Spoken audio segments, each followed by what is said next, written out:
अस्सलाम वालेकुम स्टूडेंट्स। आपको पता है कि हमने अपना टॉपिक स्टार्ट किया हुआ था मॉर्फोलॉजी ऑफ बैक्टीरिया और उसमें हम कर रहे थे cytoplasm membrane and you know there are different functions which are performed by cytoplasm membrane और हमने वो फंक्शन डिस्कस भी किए थे। और साइटोप्लाज्म मेम्ब्रेन जो बैक्टीरिया की है ये कुछ एक्स्ट्रा फंक्शन भी परफॉर्म करती है क्योंकि बैक्टीरिया के अंदर आपको पता है कि दे आर प्रोकैरियोट्स और इनके अंदर सेल मेम्ब्रेन यानी जो मेम्ब्रेन बाउंडेड ऑर्गेनेल्स है वो प्रेजेंट नहीं होते। लाइक इनके अंदर माइटोकॉन्ड्रिया नहीं होगा, इनके अंदर फोटोसिंथेसिस नहीं होगी। तो इस केस में इनकी जो साइटोप्लाज्म मेम्ब्रेन है वो एक ये स्पेशल फंक्शन भी करती है कि इनको साइट प्रोवाइड करती है, इनको जगह प्रोवाइड करती है, जहाँ इनको एक स्पेशल स्पेस प्रोवाइड करती है जहाँ पर ये अपने एटीपी सिंथेसिस के फंक्शंस भी कर सकते हैं। अदरवाइज तो वो माइटोकॉन्ड्रिया में हो रहे हैं या अगर प्लांट सेल है तो उसके अंदर क्लोरोप्लास्ट के अंदर भी ये फंक्शन हो रहा है, बट इनके अंदर ये दोनों मेम्ब्रेन बाउंडेड ऑर्गेनेल्स नहीं है। उस टाइम पर क्या होगा कि लाइक एटीपी सिंथेसिस का प्रोसेस है, तो एटीपी सिंथेसिस के प्रोसेस में चार्ज सेपरेशन की जरूरत होती है, लाइक हाइड्रोजन आयन सेपरेशन की जरूरत होती है। तो उस टाइम पर जो इनकी मेम्ब्रेन है वो इस तरह की इंक्लूड प्रोवाइड करती है इनको स्पेस के, वहां पर वो ये फंक्शन कर सकते हैं। इसके अलावा यहाँ पर अगर वो फोटोसिंथेटिक बैक्टीरिया है तो ऑब्वियसली वो उसके लिए भी साइट प्रोवाइड करेगी और ये साइटोप्लाज्मिक मेम्ब्रेन का स्पेशल फंक्शन होगा कि वो इनफोल्डिंग्स बनाएगी और इनफोल्डिंग्स की वजह से वहां पर वो ये फंक्शन परफॉर्म कर सकते हैं। उनको एक स्पेस अवेलेबल हो जाती है, सरफेस एरिया अवेलेबल हो सकता है जहां पर वो ये काम कर सकते हैं। इसके अलावा आपने कि हमने लास्ट टॉपिक ये भी पढ़ा था कि जो साइटोप्लाज्म मेम्ब्रेन है वो ट्रांसपोर्ट कंट्रोल करती है, transport within the across the cell. ये कुछ प्रोटीन्स बनती हैं सेल के अंदर, जिन्होंने सेल से कुछ प्रोटीन है उन्होंने सेल के अंदर ही फंक्शन करना है, और कुछ प्रोटीन्स हैं जो सेल से बाहर ट्रांसपोर्ट होती हैं जिनको हम एक्स्ट्रा सेलुलर एंजाइम्स कहते हैं। अब सेल मेम्ब्रेन कि ये डिसाइड करेगी कि कौन सी प्रोटीन्स हैं जिसने सेल से बाहर जाना है, रिलीज होना, किसने सेल के अंदर काम करना है, क्योंकि सेल मेम्ब्रेन डिटेक्ट कर सकती है वो सिग्नल जो प्रोटीन के साथ अटैच होता है। लाइक प्रोटीन के साथ समटाइम एक single signal peptide chain add कर दी जाती है जो कि इसे सिग्नल देती है कि इस प्रोटीन ने कहाँ पर फंक्शन करना है। अब ये है लिप प्लाज्मा मेम्ब्रेन का फंक्शन या साइटोप्लाज्म मेम्ब्रेन का फंक्शन बैक्टीरियल में और बैक्टीरियल सेल में, और आप देखेंगे it is more or less same to the plasma membrane of eukaryotes कि उसी तरह से इसके अंदर एक लिपिड बाय लेयर प्रेजेंट है और लिपिड बाय फॉस्फोलिपिड्स यानी इसके अंदर बहुत ज्यादा प्रेजेंट है, और फॉस्फोलिपिड्स के साथ की सरफेस पे ग्लाइकोलिपिड्स भी प्रेजेंट है, लोजिसैकेराइड्स जो कि सिग्नलिंग का काम करती हैं। और दो तरह की प्रोटीन हम कहते हैं अटैच है, एक है पेरिफेरल प्रोटीन और दूसरी है इंटीग्रल प्रोटीन। पेरिफेरल प्रोटीन जो है वो इजीली इससे सेपरेट हो जाती हैं, लेकिन इंटीग्रल प्रोटीन से तभी सेपरेट होंगी जब ये प्लाज्मा मेम्ब्रेन या सेल मेम्ब्रेन डिस्टर्ब हो जाएगी। नेक्स्ट इसमें आ जाते हैं प्रोटोप्लास्ट और सीरोप्लास्ट। आपने प्रोटोप्लास्ट और सीरोप्लास्ट का नाम पहले भी सुना होगा, हम करते हैं। तो प्रोटोप्लास्ट क्या होता है? सेल मेम्ब्रेन या जो सेल साइटोप्लाज्म मेम्ब्रेन है और इसके अंदर जितना भी कुछ सेल का मटेरियल प्रेजेंट है वो सारे का सारा प्रोटोप्लास्ट होता है। Like protoplast is a portion of bacterial cell consisting of cytoplasm membrane and cell material bounded by it. Means के सेल वॉल को निकाल के जस्ट सेल मेम्ब्रेन और इसके साइटोप्लाज्म मेम्ब्रेन और जो कुछ भी साइटोप्लाज्म मेम्ब्रेन के अंदर प्रेजेंट है all is the part of protoplast. अब ये जो प्रोटोप्लास्ट है इसको बनाया कैसे जाता है? यानी प्रोटोप्लास्ट आपको पता है बैक्टीरियल सेल जो मोस्टली होते हैं नेचुरली इनके अंदर पेप्टिडोग्लाइकन की सेल वॉल प्रेजेंट होती है। अगर हमने एक्सपेरिमेंटल पर्पस के लिए प्रोटोप्लास्ट बनाने हो, like some time genetic engineering का काम करना होता है, बैक्टीरिया के अंदर जीन इंसर्ट करना होता है, तो ये फेवरेबल है कि ऐसे बैक्टीरिया हमारे पास हो जिनकी सेल वॉल रिमूव हो चुकी है ताकि उसके अंदर जेनेटिक मटेरियल इजीली एंटर हो सके। तो इनको प्रोटोप्लास्ट को अगर प्रोड्यूस करना है तो बनाया कैसे जाता है? इसके लिए एक तो आपको पता है कि एंजाइम होता है लाइजोजाइम। अब लाइजोजाइम क्या करेगा? वो अगर आप बैक्टीरिया को लाइजोजाइम के साथ ट्रीट करेंगे तो वो इसकी बैक्टीरियल सेल वॉल को ब्रेक कर देगा या डिसइंटीग्रेट कर देगा ग्राम पॉजिटिव बैक्टीरिया में। यानी अगर आप ग्राम पॉजिटिव की बात करते हैं तो ग्राम पॉजिटिव का आपको स्ट्रक्चर याद होगा कि ग्राम पॉजिटिव बैक्टीरिया में जो साइटोप्लाज्म मेम्ब्रेन है इसके बाहर सेल वॉल जस्ट प्रेजेंट होती है। तो अगर आप ग्राम पॉजिटिव बैक्टीरिया को लाइसोजाइम से ट्रीट करेंगे तो उसके सेल वॉल को डिसॉल्व कर देगा। सेकेंड ऑप्शन क्या हो सकती है कि अगर आप लैब में ऐसे बैक्टीरिया प्रिपेयर करना चाहते हैं तो अब बैक्टीरिया को जिस मीडियम में ग्रो करवा रहे हैं, जिसमें हमने उसके न्यूट्रिएंट्स वगैरह दिए हैं, उसी के अंदर आप उसके अंदर कोई एंटीबायोटिक डाल दें, लाइक पेनिसिलिन डाल दें।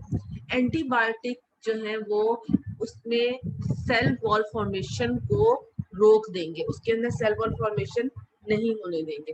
लाइक हम जब एंटीबायोटिक लेते हैं तो हमारी एंटीबायोटिक इसी तरह से काम करेंगी ना सॉरी, कि वो बैक्टीरिया के किसी ना किसी फंक्शन को स्टॉप कर देंगी। बैक्टीरिया के अंदर सेल वॉल नहीं बनने देंगी, बैक्टीरिया के अंदर एंजाइम्स नहीं बनने देंगी, बैक्टीरिया के किसी स्ट्रक्चर को डिस्टर्ब करेंगी। तो इस तरह से बैक्टीरिया हमारे अंदर ऐसा ऐसा खत्म होना शुरू हो जाएंगे बाय यूज ऑफ एंटीबायोटिक। इसी तरह अब जो बैक्टीरियल मीडियम है उसके अंदर अगर मीडिया क्या होता है कि जिसके अंदर बैक्टीरिया की सारी ग्रोथ रिक्वायरमेंट्स पूरी हो रही हैं, अगर उस मीडियम के अंदर एंटीबायोटिक डाल देंगे तो उसकी वजह से उसकी सेल वॉल फॉर्मेशन नहीं होगी और जो वहां पर सेल्स बनेंगे वो होंगे विदाउट सेल वॉल। अब आपको पता है कि सेल वॉल का बैक्टीरिया में फंक्शन क्या है, ऑब्वियसली वो उसकी शेप डिसाइड करते हैं। इसके साथ हमने पढ़ा था कि अगर बैक्टीरिया जैसा हाइपोटोनिक एनवायरनमेंट में रह रहे हैं और उसके अंदर बैक्टीरियल सेल के अंदर वाटर ऐड हो रहा है या वो हाइपोटोनिक एनवायरनमेंट में रहने की वजह से, तो बैक्टीरियल सेल एक्सपेंड करेंगे। और अगर वहां पे सेल वॉल नहीं होगी इस एक्सपेंशन को रोकने के लिए तो बैक्टीरिया सेल बर्स्ट कर सकते हैं। तो इसीलिए अगर आप मीडिया ऐसा बना रहे हो कि उसके अंदर बैक्टीरियल सेल वॉल्स ना बने तो ये जरूरी है कि वो मीडिया आइसोटोनिक होना चाहिए। लाइक ऐसा नहीं होना चाहिए कि उससे जो बैक्टीरियल सेल है वो यानी उसके अंदर वाटर ऐड होता जाए और आखिर में बैक्टीरियल सेल बर्स्ट हो जाए ज्यादा वाटर इनटेक की वजह से। तो इसलिए जरूरी है कि अगर उसको ऐसा मीडिया रखा जाए जो आइसोटोनिक हो, यानी वो बैक्टीरिया की जो इनर कॉम्पोजिशन है, जो इनर कंसंट्रेशन है, जो इनर उसका ऑस्मोटिक पोटेंशियल है उसके इक्वल हो, ताकि बैक्टीरिया जो सेल है वो सेल वॉल के ना होने की वजह से बस ना करे। तो हमें इस तरह से उसको बनाना पड़ता है उसके मीडियम। इसके बाद क्या होगा कि हमने यानी इसको आइसोटोनिक में कर लिया ताकि वो वहां पर सरवाइव कर सके। नेक्स्ट लेकिन ये भी हमने करना है कि जब उनको हमने बैक्टीरिया में रखना है और हम उन्हें प्रोटेक्ट करना चाह रहे हैं, हम उन्हें सेव करना चाह रहे हैं अपनी जेनेटिक को देने के पर्पस के लिए, तो फिर आपको बहुत केयरफुली उनके कल्चर्स को मेंटेन करना पड़ेगा और बार बार कॉम्पोजिशन चेक करनी पड़ेगी कि यानी क्योंकि अब बैक्टीरिया थोड़े फ्रेजाइल हो गए हैं, वीक हो गए। ये तो हो गया आपको प्रोटोप्लास्ट का। ये भी बता दें कि प्रोटोप्लास्ट कैसे बनेगा इन case of gram positive bacteria. अब आ जाते हैं ग्राम नेगेटिव बैक्टीरिया की तरफ। ग्राम नेगेटिव बैक्टीरिया में आपको याद होगा हमने पढ़ा था कि ग्राम नेगेटिव बैक्टीरिया ज्यादा कॉम्प्लेक्स होते हैं, उनकी सेल वॉल ज्यादा कॉम्प्लेक्स होती है। क्यों कॉम्प्लेक्स होती है? इनके पास साइटोप्लाज्म मेम्ब्रेन है, उसके बाद उससे बाहर सेल वॉल है और सेल वॉल से बाहर एक और मेम्ब्रेन है जिसको आप आउटर मेम्ब्रेन कहते हैं। आपने पढ़ा था। इसकी वजह से क्या होता है, बैक्टीरिया ये जो ग्राम नेगेटिव बैक्टीरिया होते हैं ये ज्यादा स्ट्रॉन्ग होते हैं, ज्यादा रेजिस्टेंट होते हैं एंटीबायोटिक के लिए भी, ये ज्यादा कॉम्प्लेक्स होती है इनकी सेल वॉल।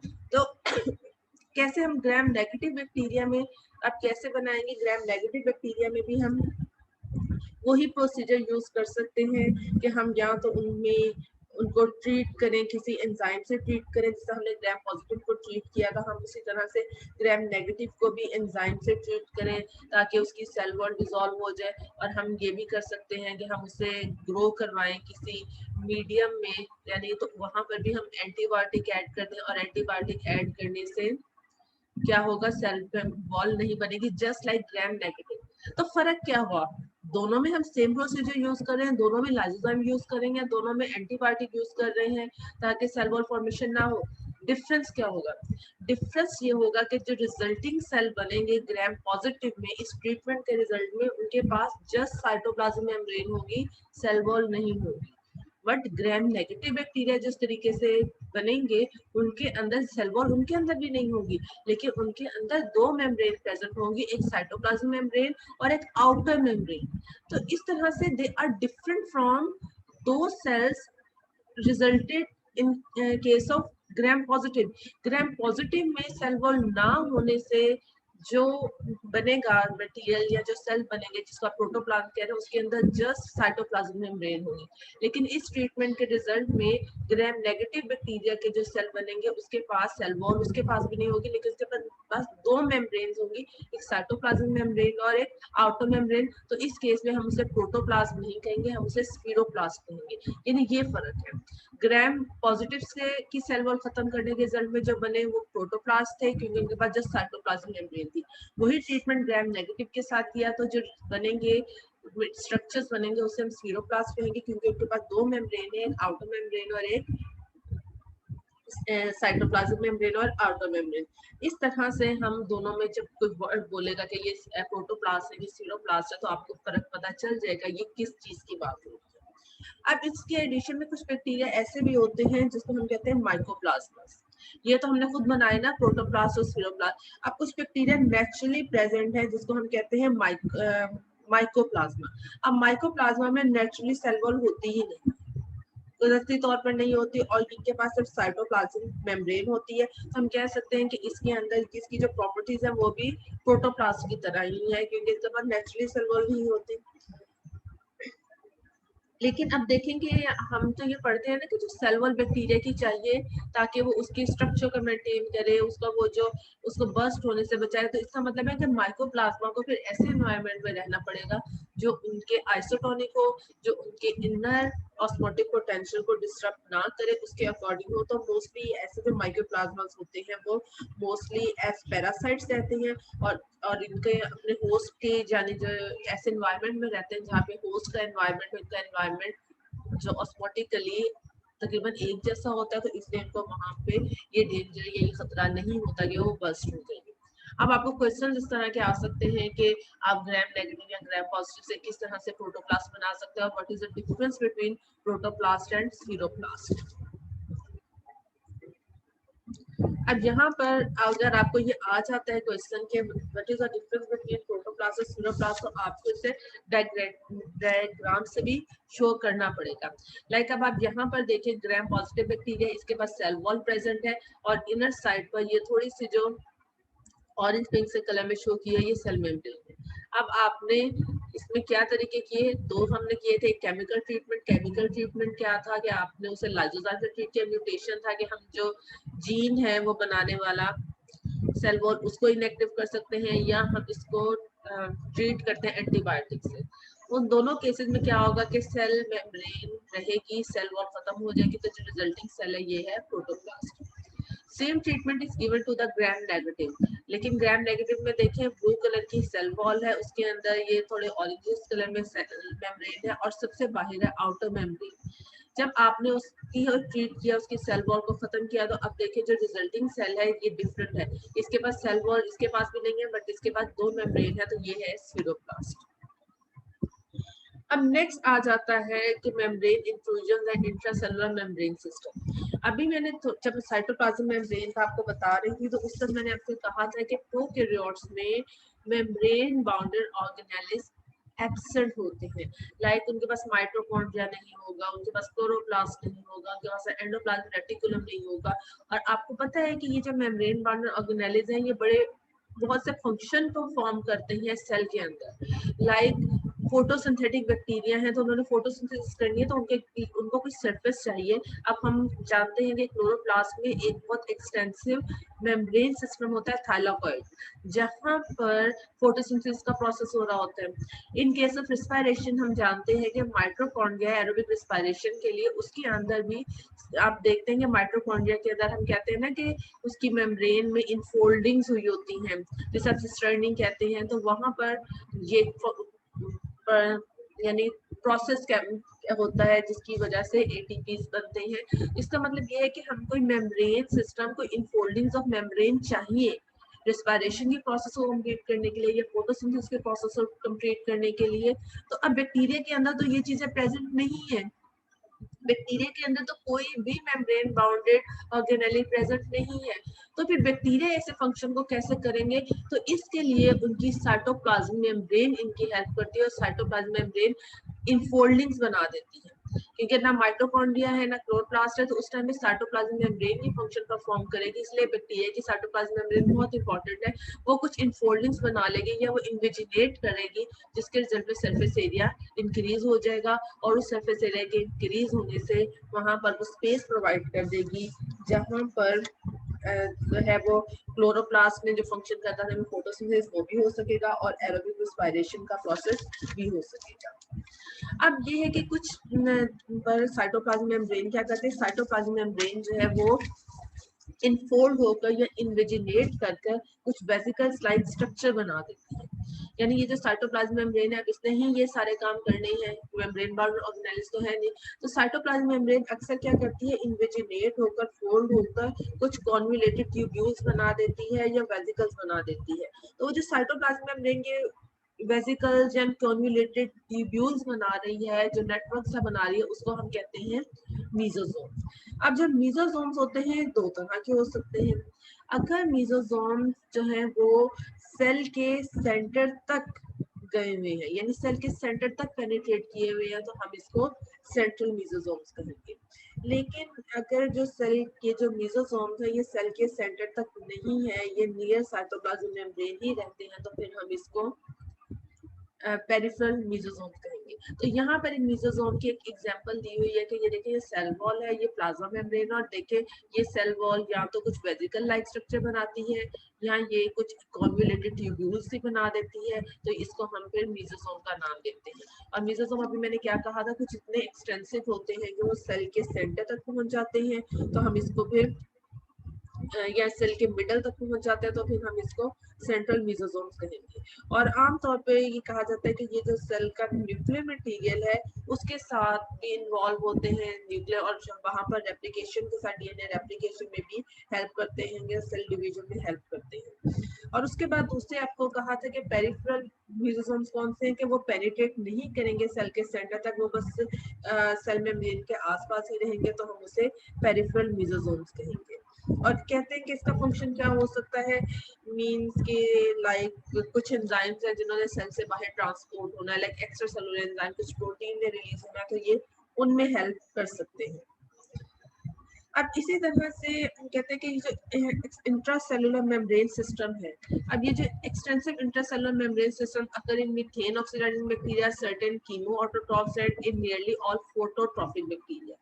अब ये देखेंगे सर्टेन इंट्रासेलुलर मेम्ब्रेन सिस्टम भी कहाँ से ओरिजिनेट करेगा, ये भी ओरिजिनेट करेगा साइटोप्लाज्मिक मेम्ब्रेन से। ठीक है, यानी इंट्रासेलुलर अगर कोई मेम्ब्रेन सिस्टम फैला भी हुआ है तो वो भी कहाँ से ओरिजिनेट कर रहा है, वो भी साइटोप्लाज्मिक मेम्ब्रेन से ही ओरिजिनेट करेगा।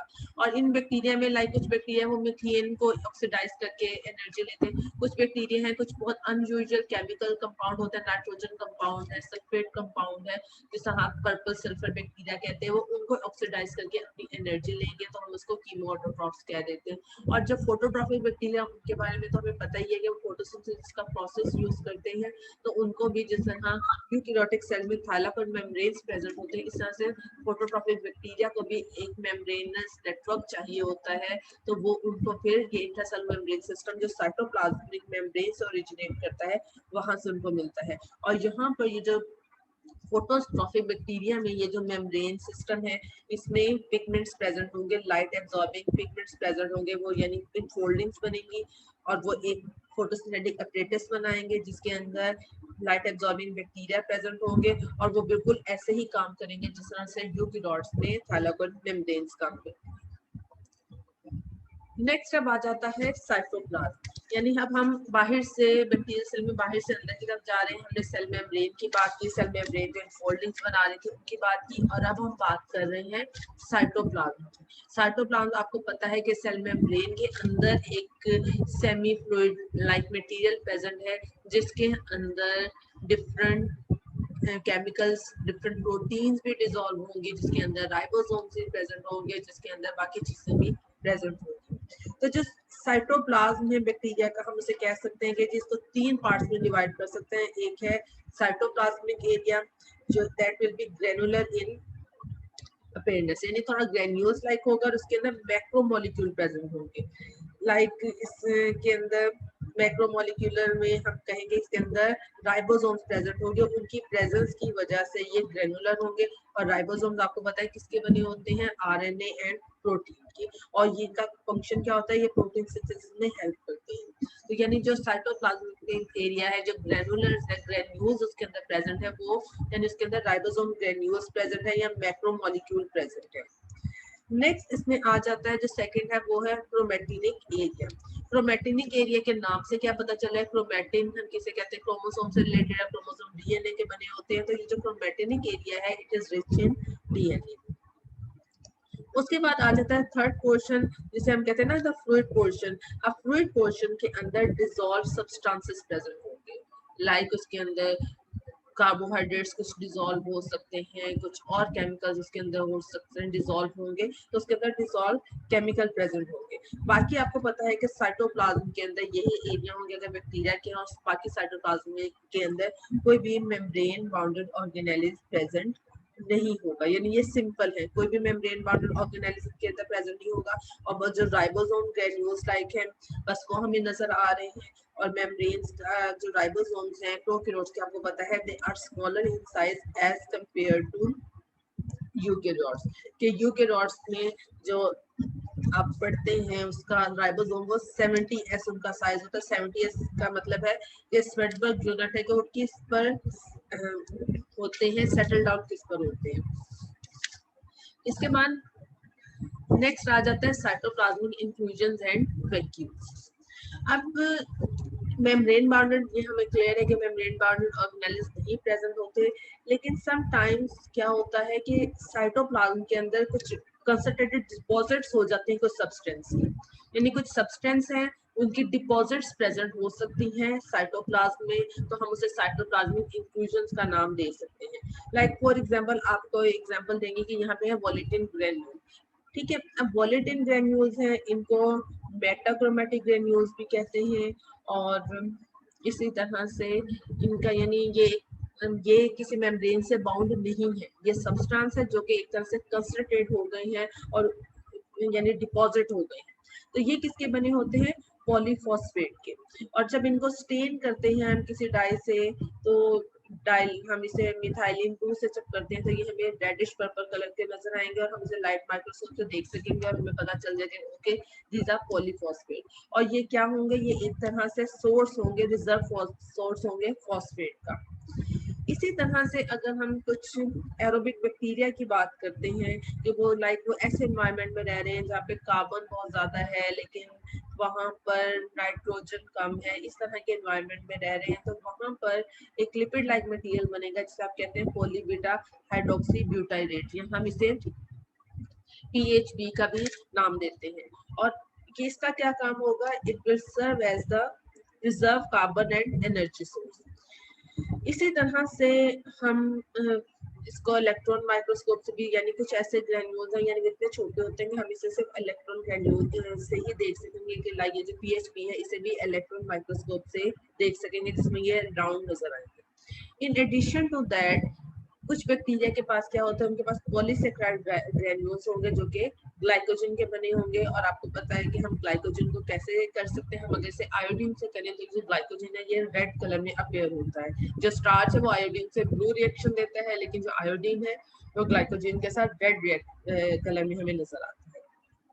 अब इसी तरह से कुछ ग्लोब्यूल्स प्रेजेंट होते हैं, उनको हम कहते हैं यानी वो किसके बने होते हैं, एलिमेंटल सल्फर के बने होते हैं। तो ये भी अगर बैक्टीरिया ऐसे एनवायरनमेंट में रह रहे हैं जहाँ पर हाइड्रोजन सल्फाइड बहुत ज्यादा है तो उनके अंदर ये ग्रेन्यूल्स प्रेजेंट होंगे। अब इसके बाद आ जाते हैं वैक्यूल्स की। अब ये कि कुछ बैक्टीरिया ऐसे हैं जो इक्वेटिक एनवायरनमेंट में रह रहे हैं। अब इन इक्वेटिक एनवायरनमेंट में जब रहते हैं तो उनकी एक एडेप्टेशन जो होती है कि वो गैस वैक्यूल बना लेते हैं, और गैस वैक्यूल बनाने की वजह से क्या होता है उनके अंदर बायोन्सी आ जाती है, वो सरफेस के करीब रह सकते हैं। अब इसके बाद इसको भी हम क्या कर सकते हैं कि हम इसे लाइट माइक्रोस्कोपी से भी देख सकते हैं, और इलेक्ट्रॉन माइक्रोस्कोप में इनकी हमें ज्यादा यानी क्लियर पता चलेगा। इलेक्ट्रॉन लाइट आर्म माइक्रोस्कोप से हम देखेंगे तो हमें थोड़े ब्राइट से नजर आएंगे, इलेक्ट्रॉन माइक्रोस्कोप में देखेंगे तो हमें ये रिजिड यानी रिजिड सिलेंडर लाइक नजर आएंगे। तो इस तरह से जो गैस वैक्यूल्स हैं ये हेल्प करेंगे उन बैक्टीरिया को जो एक्वेटिक एनवायरनमेंट में रह रहे हैं कि वो ज़्यादा डीप ना जाए बल्कि सरफेस से करीब ही रहे, उनको बायोन फोर्स देते हैं।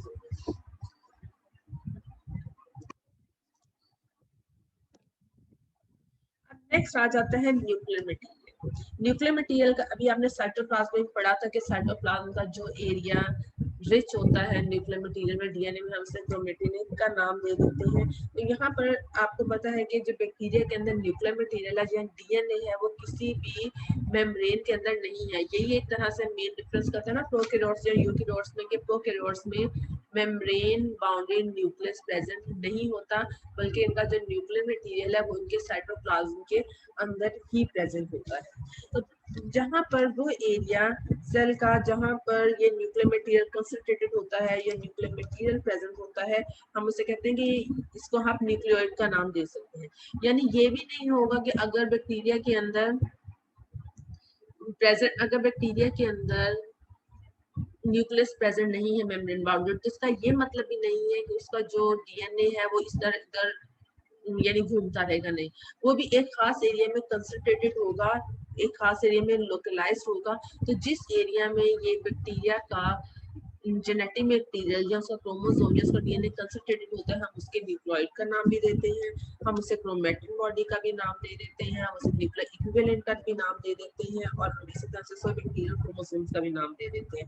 और जब हम ई कोलाई की बात करते हैं तो हम कहते हैं कि ई कोलाई के पास एक सिंगल सर्कुलर डीएनए मॉलिक्यूल या डीएनए क्रोमोसोम प्रेजेंट होता है, जिसके ऊपर सारे जीन्स प्रेजेंट है जो कि बैक्टीरिया के सर्वाइवल के लिए चाहिए। इसके बाद in addition to this circular main chromosome, कुछ बैक्टीरिया के पास एक्स्ट्रा यानी कुछ round smaller round extra chromosome, यानी क्रोमोसोम्स के अलावा कुछ बैक्टीरिया के पास ये राउंड डीएनए मॉलिक्यूल प्रेजेंट होते हैं, जिसको आप प्लाज्मिड्स का नाम देते हैं। और ये जो प्लाज्मिड होते हैं ये बैक्टीरिया को कोई एक्स्ट्रा प्रॉपर्टी प्रोवाइड करते हैं। लाइक कुछ प्लाज्मिड होते हैं जिसको आप रेजिस्टेंट प्लाज्मिड कहते हैं कि वो बैक्टीरिया को एंटीबायोटिक के खिलाफ रेजिस्टेंट देते हैं। कुछ बैक्टीरिया जिसको आप एफ प्लाज्मिड कहते हैं जो बैक्टीरिया को कॉन्जुगेशन में हेल्प करते हैं, और ये इसके अलावा है, यानी जो मेन क्रोमोसोम है इसके अलावा है, और ये बैक्टीरिया को कुछ स्पेशल प्रॉपर्टी या स्पेशल फीचर देते हैं। उसके बाद आपका लास्ट वन इसमें आ जाता है bacterial spores and cyst formation.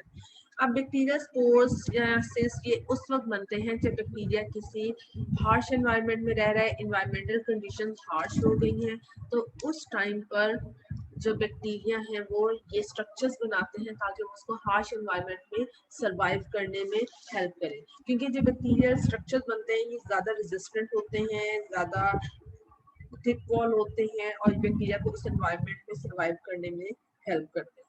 अब यहाँ पर जो आपको बताई हुई शेप ये है एंडोस्पोर्स की, कि एंडोस्पोर फॉर्मेशन क्या होती है। अब जो बैक्टीरिया स्पोर्स बनाते हैं वो दो तरह के होते हैं, एक होते हैं एक्सोस्पोर जो बैक्टीरियल सेल के बाहर बनते हैं, और एक होते हैं एंडोस्पोर जो बैक्टीरियल सेल के अंदर बनते हैं। और इसमें क्या होगा कि ये बनेंगे हार्श एनवायरमेंटल कंडीशन में, अगर एनवायरमेंटल कंडीशन अनफेवरेबल हो गई है तो उस टाइम पर ये बनेंगे।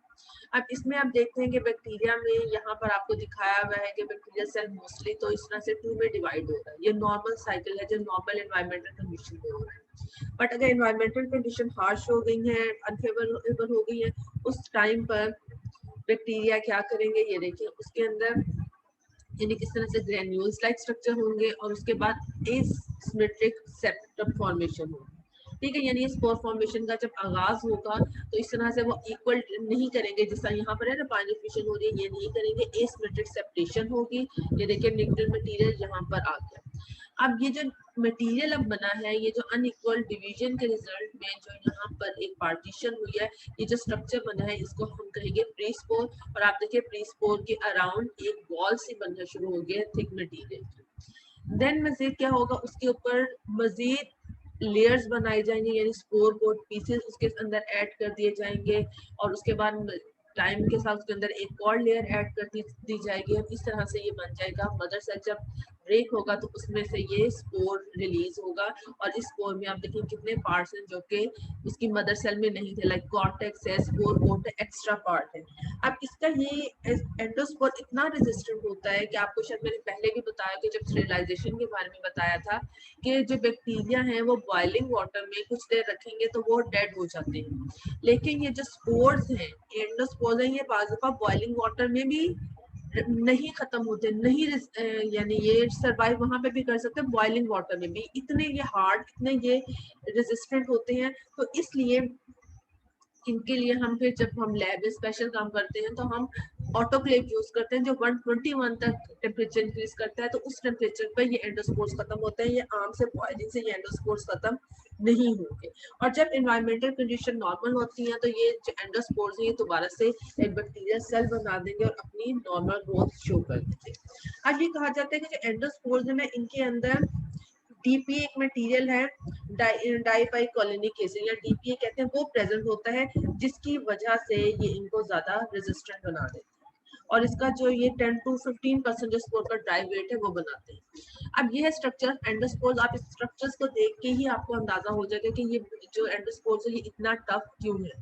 देखें कि आप उसके पास जो नॉर्मल मटेरियल है वो प्रेजेंट है, उसके अंदर कोर प्रेजेंट है। कोर क्या है? जिसके अंदर डीएनए, राइबोसोम, ग्लाइकोलिटिक एंजाइम वगैरह है प्रेजेंट है जो उसको चाहिए। इसके बाद इसके पास साइटोप्लाज्मिक मेम्ब्रेन प्रेजेंट है, इसके बाद इसके पास सेल वॉल प्रेजेंट है जिसमें एक नॉर्मल पेप्टिडोग्लाइकन प्रेजेंट है, यानी वो सारी चीजें जो कि एक आमतौर पर बैक्टीरियल सेल में प्रेजेंट होती है। एक्स्ट्रा चीजें क्या होंगी ये देखिए, कितनी ये टफ लेयर है जो कि कॉर्टेक्स की है, ये पर एक्स्ट्रा लेयर प्रेजेंट है। इसके बाद केराटिन, ये देखें ये जो डार्क ब्राउन से कलर की है, इसके बाद केराटिन स्पोर कोड प्रेजेंट है, यानी इसके बाद एक्स्ट्रा लेयर्स प्रेजेंट है जो कि इसको इतना ज्यादा रेजिस्टेंट बनाते हैं।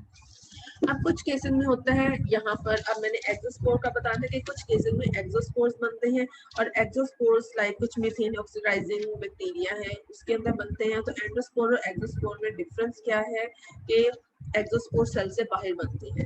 एक और डिफरेंस भी है कि जैसा मैंने बताया था ना कि एंडोस्पोर के अंदर डीपीए प्रेजेंट होता है जो उसको काफी ज्यादा रेजिस्टेंट बनाता है, तो एक्सोस्पोर में वो डीपीए प्रेजेंट नहीं होता, इसलिए एंडोस्पोर ज्यादा रेजिस्टेंट होता है एज कम्पेयर टू एक्सोस्पोर। यानी हीट रेजिस्टेंट जो है वो बेशक दोनों में होगी, लेकिन एंडोस्पोर आप कह सकते हैं ज्यादा स्ट्रॉन्ग है। इसके बाद होता है कि कुछ केसेस में बैक्टीरिया जो है लाइक एक्टिनोमाइसीट्स है वो स्ट्रक्चर बनाते हैं जिसको हम कहते हैं कि जी कोनिडिया बना रहे हैं या ये स्पोर्स बना रहे हैं। तो अगर देखेंगे जिस तरह चेन बन रही है, कुछ एक्टिनोमाइसीट्स है वो इस तरह से स्पोर्स की चेन बना देते हैं, जिसे हम कोनिडिया कह देते हैं। और अगर ये जो बन रहे हैं स्पोर्स ये किसी स्पोरेंजियम, अगर वो किसी स्ट्रक्चर के अंदर हो जैसे आप स्पोरेंजियम कहते हैं तो हम उसे स्पोर्स कह देते हैं। और अगर ये किसी स्ट्रक्चर के अंदर ना हो, स्पोरेंजियम के अंदर ना हो, बल्कि ये बाहर की तरफ हो, डायरेक्टली एक्सपोज हो इन्वायरमेंट को, तो हम इसे फिर कोनिडिया का नाम दे देते हैं। तो ये भी कुछ बैक्टीरिया है एक्टिनोमाइसीट्स के, उस तरह से ब्रांचिंग हाइफी बनाते हैं और इस तरह से वो ये स्पोरेंजियम या ये कोनिडिया बना देते हैं। ये भी उनकी प्रोपागेशन का एक वे है, तरीका है। लेकिन आपने इसको कंफ्यूज नहीं करना फंजाई के साथ। फंगस भी कोनिडिया बनाती है, फंगस भी स्पोर्स बनाती है, बट वो डिफरेंट चीज है। लेकिन हम इसको वो यूकैरियोट्स हैं, ये प्रोकैरियोट्स हैं, हम सब इसलिए कह रहे हैं कि ये इक्विवेलेंट है या उससे मिलते जुलते स्ट्रक्चर्स हैं, इसलिए हम इसे स्पोर्स या कोनिडिया का नाम दे देते हैं। तो यहाँ पे आपका जो टॉपिक है मॉर्फोलॉजी का वो एंड हुआ।